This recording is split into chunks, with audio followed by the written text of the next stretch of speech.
प्रस्तुत हैं सच्चिदानंद हीरानंद वात्स्यायन द्वारा रचित चर्चित उपन्यास नदी के द्वीप की कुछ पंक्तियां।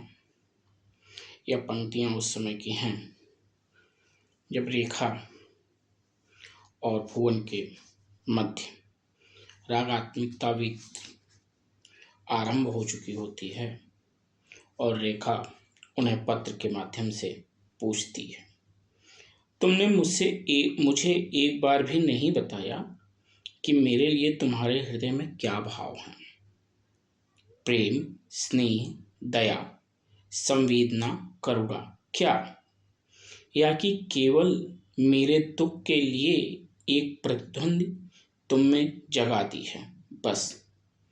क्यों तुमने मुझे अपने इतने निकट लिया, या कि मैं केवल धृष्टु साहसिका हूं जो अनादिकाल तुम्हारे जीवन में घुस आई थी।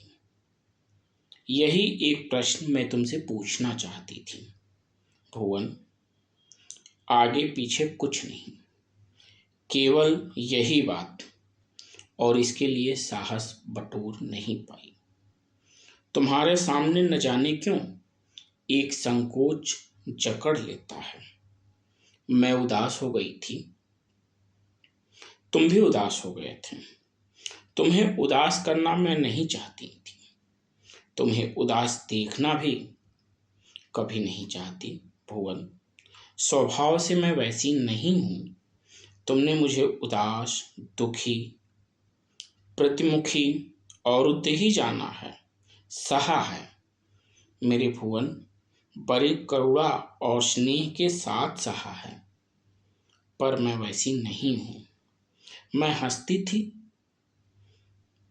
पथ तट की एक उपेक्षित फूल को देखकर मैं विभोर हो सकती थी, लहरों के साथ दौड़ सकती थी और नदी की हवा के साथ मेरा मन उड़ जाता था, हंसते सुनहले पंख फैलाकर। अंतरिक्ष में मेरी हंसी गूंजती थी, लेकिन भुवन धीरे धीरे वह हंसी मरती गई। मैं कहते लज्जित हूं, पर बरसों से मरती रही हूं धीरे धीरे, drop drop, slowly slowly, drop by drop of fire. Alas my rose of life gone all to प्रिकल्स।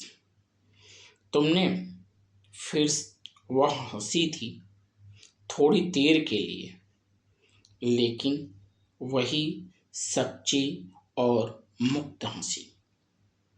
अब लगता है क्या हुआ उसका?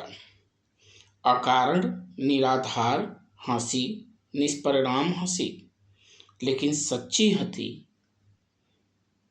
तो स्वतः प्रमाण है तुम्हारे साथ होने का। कभी कभी नियति के वशीभूत होकर हम बुरी तरह टूट जाते हैं और फिर हमें कोई साथी मिलता है भुवन सा, जो हमें हमारी हंसी वापस दे देता है।